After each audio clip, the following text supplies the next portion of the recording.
بسم الله والحمد لله والصلاة والسلام على مبعوث رحمة للعالمين محمد صلى الله عليه وسلم وعلى آله وأصحابه ومن تبعهم بإحسان إلى يوم الدين وسلم تسليما كثيرا. اما بعد، السلام عليكم ورحمة الله وبركاته. شنوندگان عزیز و گرامی، امروز سخن درباره فضیلت روزه. ای روزه چی فضیلت دارد؟ روزه چی برتری و چی فضیلتی دارد؟ امروز درباره روزه کمی سخن میزنیم ان شاء الله. اولی که سخن میزنیم معنای روزه چیست؟ روزه ای صیام در زبان عربی معنای امساک دارد. امساک معنای خودداری کردن، خود را خودداری یا که داشتن نفس. مثال میگویم که داشتن نفس از چی؟ از خوردن. داشتن نفس از سخنزنی. معنای مجرد تنها داشتن را یا که خودداری کردن را در زبان عربی معنای روزه میدهد. معنای روزه معنای خودداری یا که داشتن نفس هم معنا را میدهد. اما در اصطلاح ای شرعاً چی معنا دارد؟ امساک بنية عن المفترات من طلوع الفجر الثاني إلى غروب الشمس. معنای خودداری یا که داشتن نفس خود با نیت. انسان حتمی باید نیت باشد. داشتن نفس یا خودداری کردن نفس از چی؟ از آن چیزایی که روزه را میشکند، از خوراکه، از نوشاکه، از شهوت، خاصه از چیزی که باشد میگه داشتن با نیت. از چی؟ از آن چیزی که روزه را میشکند، از آن چیزهایی که روزه را میشکند، از برآمدن بامداد، از شدن بامداد تا نشستن آفتاب. بعضی دیگر تعریف میگه که امساک مخصوص فی وقت مخصوص. میگه داشتن مخصوصی در یک وقت مخصوصی، من شخص مخصوص، از یک نفری مخصوص، عن اشیاء مخصوصه، از بعض چیزای مخصوص. یعنی که میگیم که داشتن مخصوصیت، داشتن مخصوص معنی دارد که از یک وقت تا یک وقت، در وقت مخصوص، یعنی که از بامداد تا چیرا تا شام. شخصی مخصوص مسلمان باید باشد. از اشیاء مخصوص، از چیزایی که آنهایی که روزه را میشکنند، خوراکه و نوشاکه و شهوت و خلاصه چیزایی که هست. این بود خلاصه درباره چی؟ درباره روزه در لغت و در چی؟ در شرعنش. روزه برای مسلمانان کی فرض شدگی است؟ خیلی که امام نووی در مجموعش میفرماید روزه ماه رمضان در سال دوم هجری برای مسلمانان فرض شده است. پیامبر اکرم صلی الله علیه و سلم 9 سال روزه دار بود، یعنی 9 رمضان روزه دار بود. برای دیم پیغمبر صلی الله علیه و سلم 11 وفات کرد. حاضر درباره چی سخن میزنیم؟ درباره چی فضیلت هایی که روزه دارد برای انسان، برای مسلمان. یکم فضیلت آن این است که روزه را الله عز و جل روزه را برای خود اضافه کرده است، برای که چه اجر بزرگی دارد. شیخ در حدیث پیامبر اکرم صلی الله علیه و سلم میفرماید عن ابی هریره رضی الله عنه قال، از ابی هریره روایت است که پیامبر اکرم صلی الله علیه و سلم فرمودند قال رسول الله صلی الله علیه و سلم قال الله،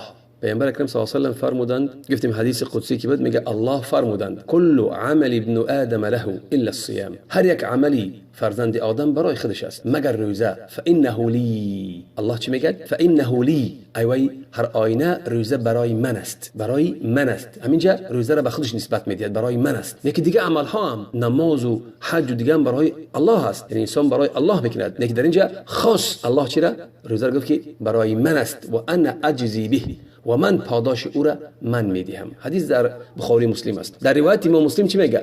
کل عمل ابن آدم یضاعف، هر یک عملی فرزند آدم دوچند میشود، یعنی مضاعف میشود، دوچند میشود، دو برابر زیاد میشود. الحسنه بعشر امثالها الى 700 ضعف.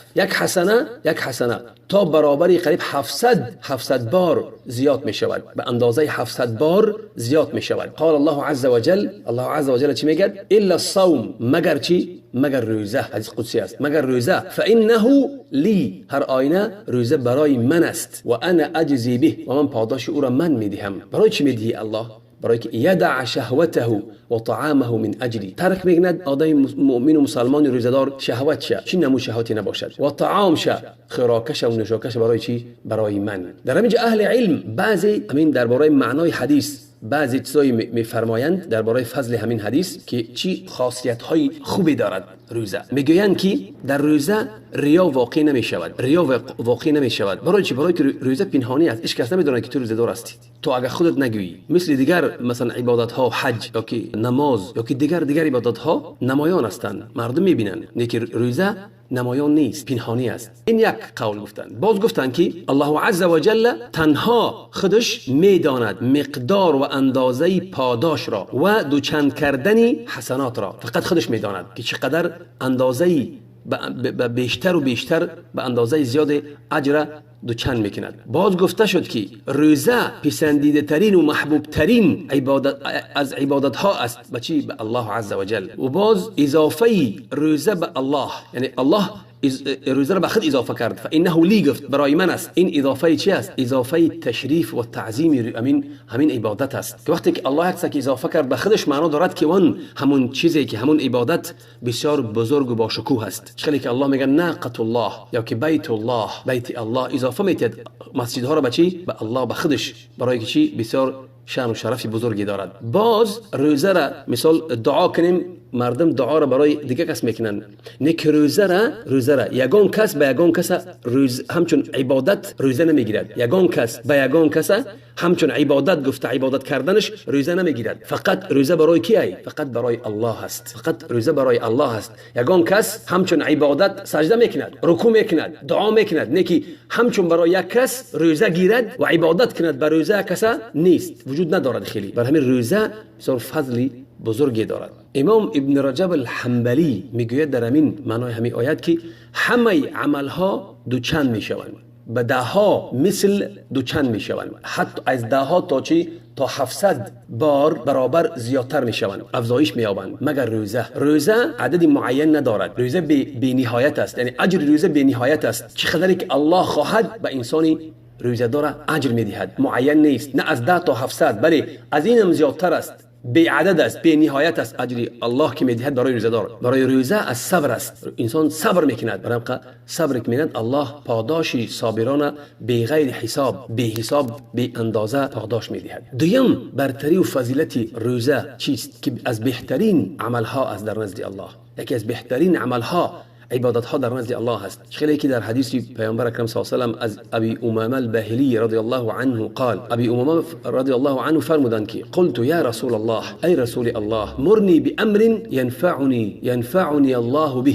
گفتم ای پیامبر اکرم مرا امر کن به یک امری که به یک عبادتی که یعنی به همون عبادت که الله به سبب همون عبادت برای من منفعتی بدهد، به سبب اون عبادت الله برای من منفعتی بدهد، منفعتی بزرگی بدهد. قال علیک بالصوم، گفت که برای تو روزه گرفتن، ای روزه بگیر. فانه لا مثل له، هر آینه روزه یعنی که همتا هم مثل ندارد در اجر، یعنی روزه همتا هم مثل ندارد. در روایت دیگه لا عدل له، ای برابرش نیست در اجر یگان عبادتی، یعنی امر میند که روزه بگیرد. حدیث در امام احمد است و نسائی و امام البانی صحیحش میگه. سوم، روزه سپری است از شهوات های دنیا و عذاب آخرت. روزه سپری است، یعنی انسان پرهیز میکند، یعنی حجاب پرده است بین او بین گناه. سپری است که مسلمان نگاه می‌دارد از چی؟ در دنیا از واقع شدن در چی؟ در شهوات ها و در گناه. و روز قیامت نگاه می‌دارد یک پرده است بین او بین عذاب دوزخ. و یک قلعه است که در آخرت او را نگاه می‌دارد. فدر حدیث پیغمبر عن ابی هریره رضی الله عنه ان رسول صلی الله علیه و سلم قال، پیامبر اکرم صلی الله علیه و سلم فرمودند در حدیث ابی هریره الصیام جنه، صیام گفت چی است؟ روزه گفت سپری است، پرده است. فلا يرفث ولا يجهل، پس یک کس یرفث یعنی که نظر به حرام نکند و هم بستری نکند، یعنی شهوت بگذارد یک طرف. ولا یجهل، و گپی جاهلانه و گپی پوچو چی نزند. و این امرؤ قاتله او شاتمه فلیقل انی صائم مرتين، گفت که اگر کسی که با او جنگ کرد یا که او را یگان گپی دشنامی زد، یگان سخنی زشتی زد، پس بگوید چی؟ من روزه دارم. حدیث در امام بخاری. و در روایت دیگر میگه الصیام جنه و حصن حصین من النار، صیام میگه سپری هست، پرده هست و یعنی که قلعه هست یا که دیواری هست برای او از چی؟ از آتش دوزخ. حدیث در امام احمد است. باز در حدیث دیگر از عثمان ابن ابی العاص رضی الله عنه میفرماید سمعت رسول صلی الله علیه و سلم یقول، پیامبر اکرم صلی الله علیه و سلم میفرماید که الصیام جنه من النار، صیام میگه سپری هست برای تو از دوزخ. که جنه احدکم من القتال، مثل که سپری هست، سپری یکی از شما در جنگ، مثل که سپری یکی سپر میگیرد در جنگ، مثل سپری است در جنگ که تو را حمایت میکند از دشمن. حدیث در امام احمد و نسائی و امام البانی صحیحش میگه. و از ابی سعید الخدری رضی الله عنه فرمودند که قال سمعت نبی صلی الله علیه و سلم یقول، پیامبر اکرم صلی الله علیه و سلم شنیدم که میگوید من صام یوما فی سبیل الله، کسی یک روز در راه الله روزه میگیرد، بعد الله وجهه عن النار 70 خریفا، الله عز وجل او را یا که روی او را یا که امون انسان مؤمن روزدار از چی؟ از آتش به مسافه 70 سال، مسافه 70 سال او را از دوزخ دور می سازد. حدیث در بخاری است. و از ابی امامه الباهلی رضی الله عنه النبی صلی الله علیه و سلم قال، فرمودند که من صام یوما فی سبیل الله، کسی یک روز در راه الله روزه میگیرد، جعل الله بینه و بین النار خندقا، کسی که یک روز در راه الله روزه میگیرد، الله عز و جل بین او و بین آتش یک خندقی، خندق یعنی یک چقری که بینی مثل که کما بین السماء والارض، مثل که بینی یک فاصله، یعنی معنا خندق یعنی فاصله، یک فاصله که بینی مثل بین آسمان و زمین است. بین خیلی دور میسازد الله دوزخ را بچی برای یک روز روزگیری. حدیث در امام ترمذی است. و عن عقبه ابن عامر رضی الله عنه ان رسول صلی الله علیه و سلم قال، فرمودند که من صام یوما فی سبیل الله باعد الله منه جهنم مسیرة 100 عام، کسی یک روز در راه الله روزه میگیرد، الله عز و جل او را از دوزخ جهنم مسافه سیری 100 ساله او را از دوزخ دور میکند. حدیث در امام نسائی است، امام البانی صحیحش میگه. برای همین برادران گرامی، بین چی فضل و چی برتری و چی بزرگی دارد روزگیری در رمضان و در غیر رمضان. باز پنجم گفتیم روزه چی است؟ کفارت است از گناهان و از خطایها. خیلی که الله عز و جل میفرماید از ابی حذیفه رضی الله عنه ان رسول صلی الله علیه و سلم قال، پیامبر اکرم صلی الله علیه و سلم فرمودند که فتنه الرجل فی اهله و ماله و نفسه و ولده و جاره یکفرها الصیام والصلاة والصدقه والامر بالمعروف والنهی عن المنکر. فتنه که مرد در اهلش می شود، برای او فتنه می شود در اهلش، در مالش، در نفسش، در فرزنداش، یا که فتنه که به همسایه دچار می شود، فتنه اهل دچار می شود، فتنه مالش، فتنه نفسی خودش، فتنه فرزنداش و فتنه همسایش. حتی یکفرها میگه، او را کفارت او چیست میگه؟ کفارت اون میگه روزه گرفتن، نماز، صدقه، امر بالمعروف کردن و نهی از منکر کردن. همه اینا سبب میشوند که چی خطایی که انسان در اهلش، در مالش، در چی میکند، همونا را چی کفارت و گناهاش پاک شوند. سبب همین عبادت های گفتیم روزه و نماز و صدقه و امر معروف. حدیث در بخاری مسلم است. معنای حدیث همین است که انسان وقتی که مبتلا میشود به مال، به فرزند و اهل و به همسایش، یعنی که بعضی وقت میشود که منشغل میشود به چی؟ به فرزنداش، به مالش، یعنی که از دین دور میشود، یا که در حق آنها ظلم میکند، در حق مثلا چی؟ فرزندش، همسایش، یا که دیگر چیزاش. همین چیزایی که ما گفتیم نامبر کردیم مثل روزه و نماز و دیگر امر معروف، صدقه، اینا کفارت میشن برای او از همین چی؟ همین طاعت ها کفارت گناههای او را سبب بخشش گناهاش میشن. ششم گفتیم روزه شفاعت میکند برای صاحبش روز قیامت. خیلی که از عبدالله ابن عمرو رضی الله عنهما راضی باشد از آنها الله، ان رسول صلی الله علیه و سلم قال، پیامبر اکرم صلی الله علیه و سلم فرمودند که الصیام والقرآن یشفعان للعبد، روزه و قرآن شفاعت میکنند برای بنده. یقول الصیام، صیام روزه چی میگوید؟ روز قیامت برای کسی که روزه دار است برای الله میگیرد، روزه میگوید که ربی انی منعته الطعام والشراب بالنهار، ای پروردگارم من همین بنده تو را من کردم، داشتم از چی؟ از طعام و از شراب، از شهوت او را داشتم، در روزانه او را داشتم، من کردمش. فشفعنی فیه، پس مرا در یعنی شفاعت کن مرا در این بنده‌ات، یعنی برای این بنده‌ات شفاعت کن. و یقول قرآن، و قرآن میگوید که ربی منعته النوم باللیل، ای پروردگارم من او را از خواب شب من کردم، داشتم از خواب شب، یعنی قرآن خواند در شب، از خواب منش کردم. فشفعنی فیه، پس مرا شفاعت کن در همین بنده‌ات. فیشفعان، پس الله چی رخصت میده برای شفاعت کنن روزه و چی قرآن. حدیث در امام احمد است، صحیح است. هفتمش همین است که روزه سبب می شود برای درآمدن بهشت. یکی از سبب های درآمدن بهشت روزه است و یکی از دروازه های بهشت، هشتگانه بهشت است که نامش باب ریان است، دروازه ریان نامش، که از اون دروازه فقط کی می دراید؟ فقط روزه داران می دراید. فعن سهل ابن سعد، از سهل ابن سعد رضی الله عنه فرمودند که قال رسول صلی الله علیه و سلم، پیامبر اکرم صلی الله علیه و سلم فرمودند ان فی الجنه بابا، در جنت دروازه هست، یقال له ریان، گفته می شود که نامش ریان است، یدخل منه الصائمون یوم القیامه، از همون دروازه فقط روزداران داخل می شوند. لا يدخل منه احد غیرهم، هیچ کس از همون دروازه نمی دارد مگر فقط امانها روزداران. یقال این الصائمون، گفته می شود که روزداران در کجا اند؟ فیقومون لا يدخل منه احد غیرهم، پس می خیزند می درند و هیچ کس غیر آنها نمی دارد.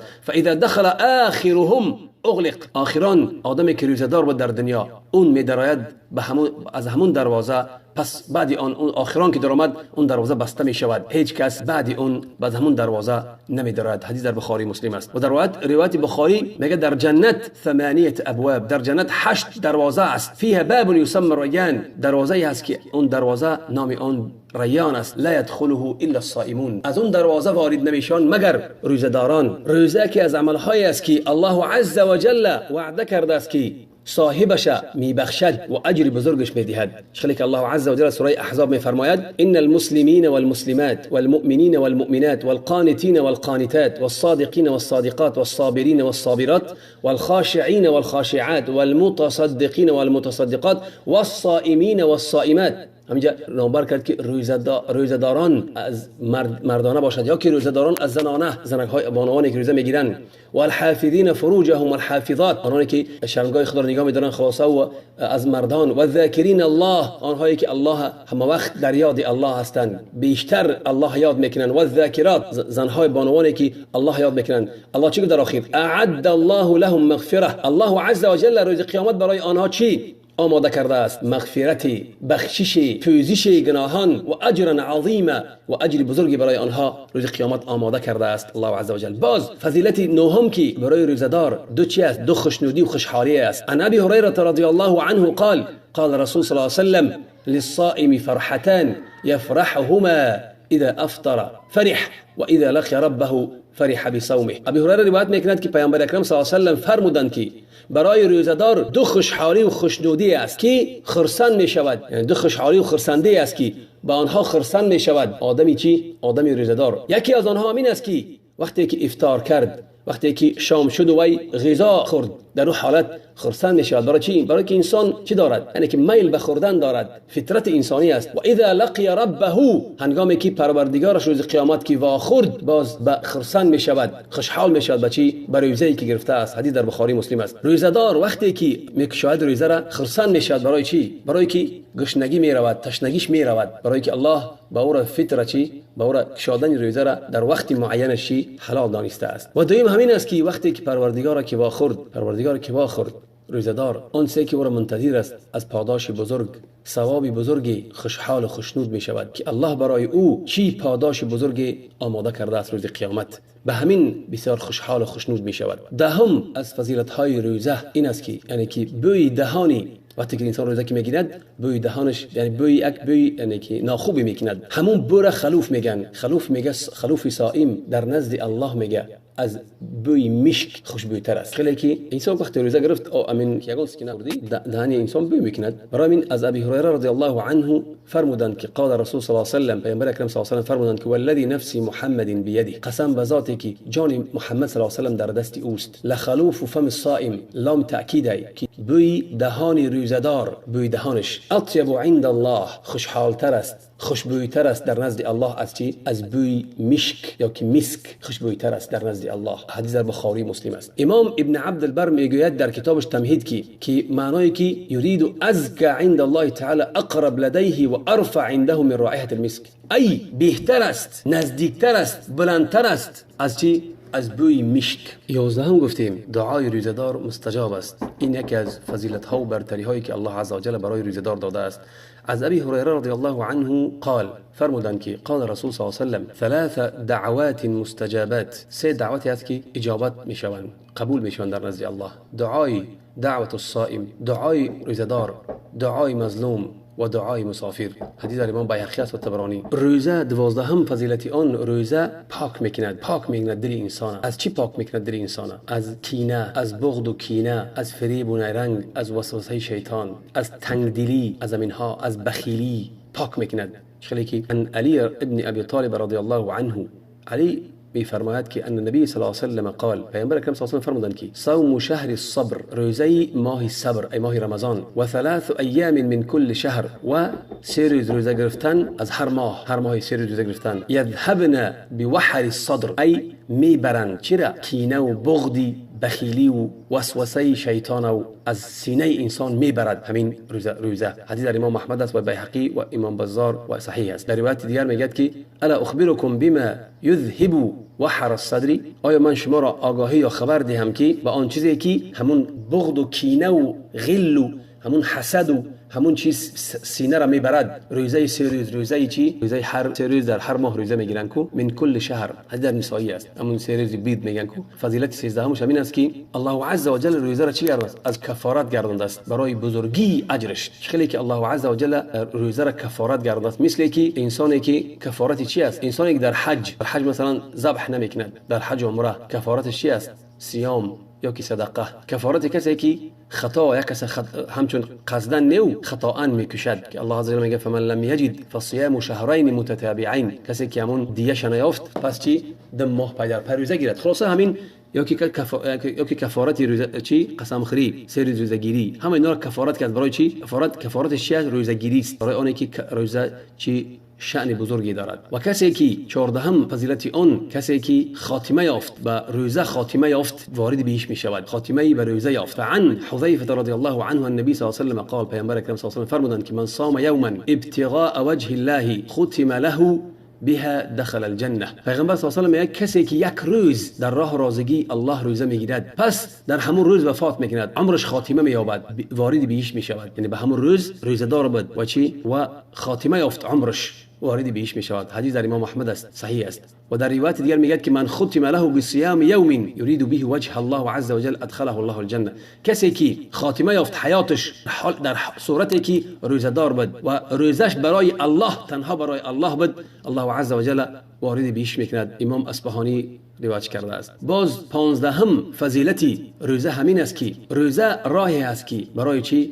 برای خانه های در بهشت. کسی که مداومت میکند بر روزه، با استمرار روزه میگیرد، برای او اجر بزرگی است در نزد الله عز و جل و ثواب بزرگی میگیرد. که از عن علی رضی الله عنه قال، فرمودند که از علی قال النبی صلی الله علیه و سلم، پیامبر اکرم صلی الله علیه و سلم فرمودند ان فی الجنه غرفا ترى ظهورها من بطونها و بطونها من ظهورها. در بهشت خانه هایی هستند، کاخ هایی هستند، خانه هایی هستند که از ظاهرش درونش دیدن میتوانی، یعنی مثل روشنی هستند که از بیرون درون دیده میتوانی و از درون بیرون دیدن میتوانی. فقال اعرابی، پس یک اعرابی بادنشین گفت که فقال لمن هي یا رسول الله. ببین هم قدر مثل بگیم که همون الماس یا که همون چیزی که میدرخشند که بیرونش از درونش میبینی و درونش از بیرونش میبینی، هم خیلی خانه های در بهشت هستند. اعرابی پرسید، اعرابی را عجابی داد، پرسید که برای کیان آنها ای رسول الله؟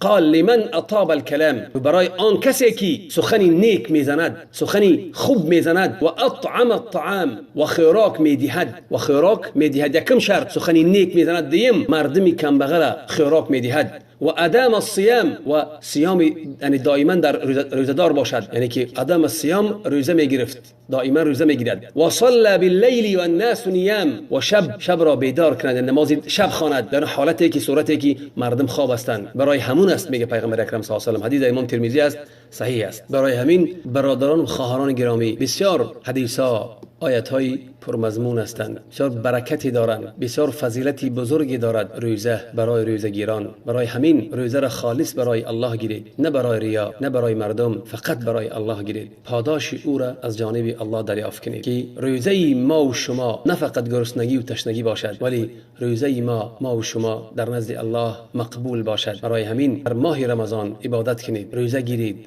قرآن خوانید، نماز گذارید برای الله که ماهی فرصتی از برای هر یک مسلمان بگذارید، دنیا را بگذارید، ترک کنید در این ماه چیزی که در دنیا هست، اقدام کنید به روز قیامت، اقدام کنید به عبادت الله که انسان هر لحظه برای او غنیمت است. از هر لحظه روز قیامت پرسیده می شود، از هر مال و وقت و جوانیش پرسیده می شود. برای همین انسان باید چی؟ انسان عاقل باید وقت خود را در راه الله صرف کند. در آخر باز یک حدیث دیگر می‌فرماییم از زید بن خالد الجهنی رضی الله عنه قال رسول الله صلی الله علیه و سلم، پیامبر اکرم صلی الله علیه و سلم فرمودند که من فطر صائما كان له مثل اجره غیر انه لا ينقص من اجر الصائم شيئا. کسی که یک روزدار میخوراند یعنی افطارش میدهد، پس برای او مثل اجری همون انسانی که روزدار است، مثل همون اجر همون میگیرد. از اجر همون روزدار کم نمی شود، نقص نمی شود. مثل که یک کس اگر یک انسانی روزدار دیگر را خیراند، مثل همون روزه که همون روزه گرفته است، مثل همون اجر میگیرد، از اجر او کم نمی شود.